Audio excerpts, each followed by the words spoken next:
Ma'am SHO, ये SHO किस चीज़ का नाम है? एसएचओ को कहा जाता है स्टेशन हाउस ऑफिसर। ज्यादातर लोग जो है वो मुहर्रिर से मिलके चले जाते हैं या किसी ड्यूटी ऑफिसर से मिलके चले जाते हैं और उनको लगता है कि वो एसएचओ से मिलके चले गए। एसएचओ वो स्टेशन हाउस ऑफिसर। अस्सलाम वालेकुम ख़वातीनो हज़रात, आप देख रहे हैं हमारा यूट्यूब चैनल सोशल नंबर 1। आज मैं मौजूद हूँ एएसपी डिफेंस मैम शेर बानो साहिबा के साथ, और आज हम उनसे करेंगे कुछ रैपिड क्वेश्चंस जिसमें वो बताएंगी कि आम आवाम जब पुलिस स्टेशन में आती है तो उनको क्या करना चाहिए। अस्सलाम वालेकुम मैम, वालेकुम अस्सलाम। कैसी हैं आप? अल्लाह का शुक्र। मैम सबसे पहला क्वेश्चन, पहली 5 चीज़ें बताएं जो कोई भी इंसान जब थाने में आता है तो उसे क्या करनी चाहिए। जब आप थाने के अंदर एंटर होते हो तो गेट के ऊपर आपको एक बंदा मिलेगा जिसे हम कहते हैं संतरी। ठीक है, उससे आपको पूछना चाहिए कि एंट्रेंस किधर है, क्यूमेटिक किधर पड़ी हुई है। जब आप एंटर हो जाओगे तो आपको सामने एक मशीन नजर आएगी जो कि दूसरी अहम चीज है, उसे आप कहते हो क्यूमेटिक मशीन। उसमें आप अपना फोन नंबर डाल के एक टोकन जनरेट कर लेंगे। जब आपको टोकन नंबर कॉल किया जाएगा तो आप तीसरी अहम चीज की तरफ चले जाएंगे जिसको आप कहते हैं फ्रंट डेस्क। फ्रंट डेस्क के ऊपर एक बैठा होगा बंदा जिसको आप कहते हैं फ्रंट डेस्क ऑपरेटर। वो आपसे पूछेगा कि खैरियत है, आप थाने में क्यों आए हैं। तो आप उसे बताएंगे कि मेरा ये मसला है, मैं इस वजह से थाने में आया हूँ। फिर वो चौथा अहम सवाल आपसे करेगा, वो ये होगा कि क्या आपने दरखास्त लिख ली है या हम आपसे दरखास्त लिखवाएं। तो अगर तो आपके पास दरखास्त मौजूद होगी तो आप वो दरखास्त फ्रंट डेस्क ऑपरेटर को दे देंगे, और अगर नहीं मौजूद होगी तो वहां एक गाइड कांस्टेबल बैठा होगा, वो आपकी दरखास्त लिख लेगा।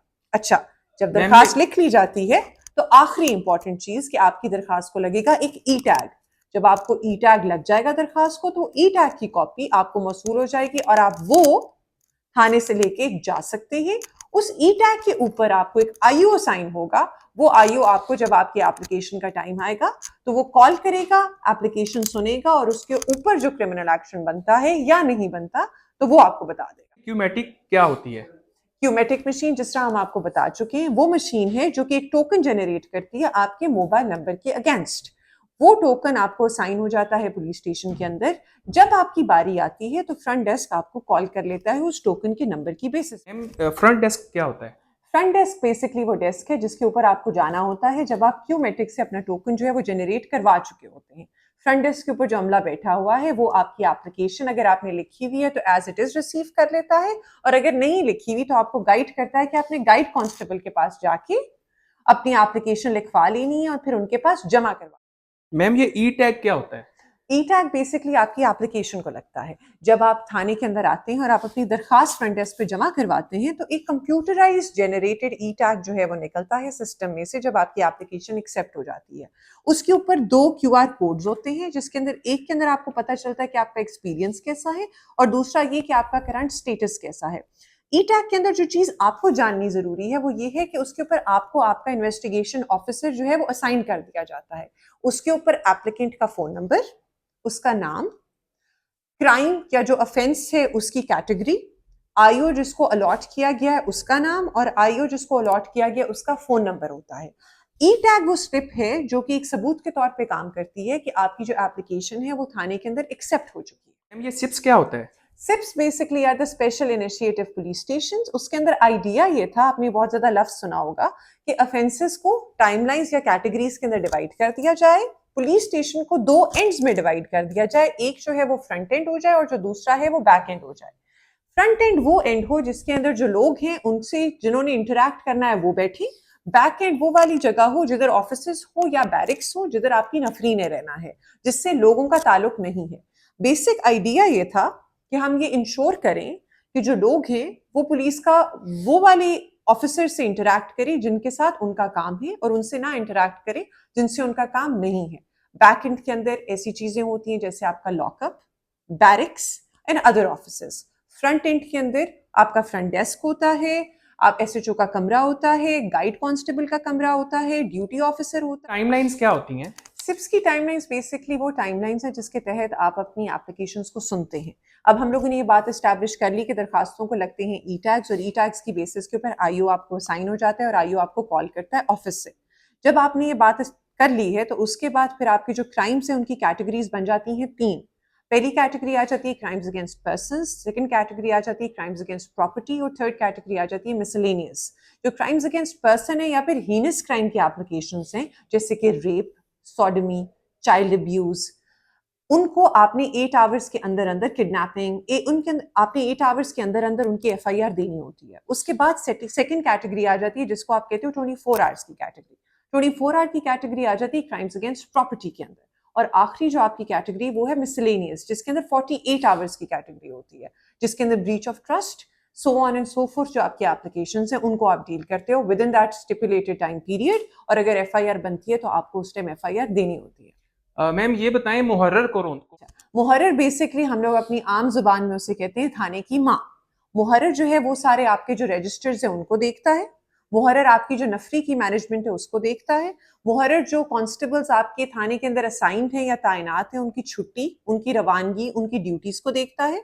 और मुहर्रर देखता है कि जो दरखास्तें सारों को मार्क हो चुकी हैं, क्या वो आईओज उन दरखास्तों को सुन रहे हैं या नहीं सुन रहे।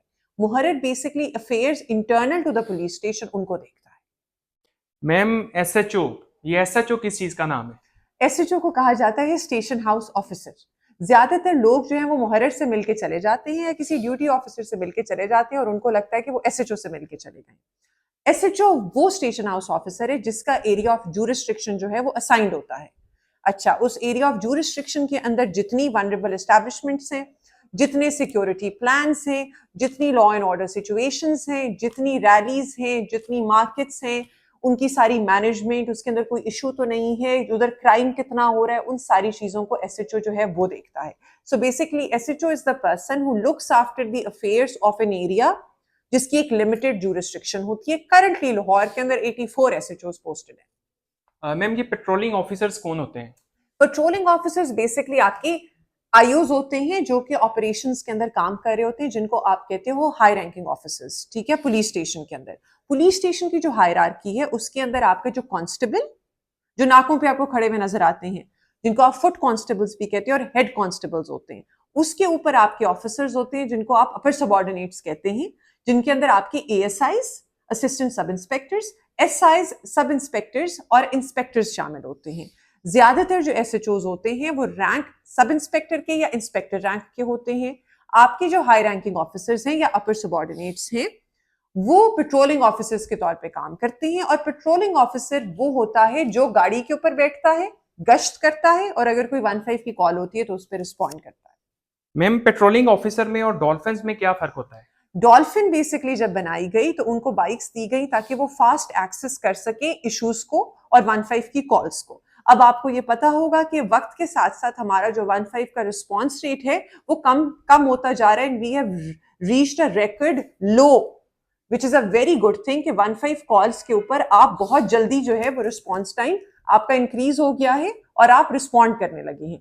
जितना जितना टाइम कम होगा उतना पुलिस का रिस्पॉन्स अच्छा होगा और उतनी जल्दी जो है वो रिड्रेसल जो है वो ग्रीवियंसेस का हो सकेगा। डॉल्फिन बेसिकली बनाई गई for the patrolling purposes, for ensuring कि वो चेकिंग कर सके, फॉर इंश्योरिंग कि अगर 15 की कॉल होती है तो वो रिस्पॉन्ड कर सके और जो इनिशियल फर्स्ट रिस्पॉन्डर के तौर पे काम कर सके। पेट्रोलिंग ऑफिसर जो है वो मुतलका थाने से होता है और वो भी 15 की कॉल पे रिस्पॉन्ड करके जो वो एक्यूज्ड है या फिर जो विक्टिम है उसको थाने लाके उसकी दरखास्त लिखवाता है। Ma'am thank you so much कि आपने हमारे 10 रैपिड क्वेश्चंस का आंसर दिया। अब मैं डाक दोबारा साइन कर लूं? जी जी please please, thank you so much. Thank you so much.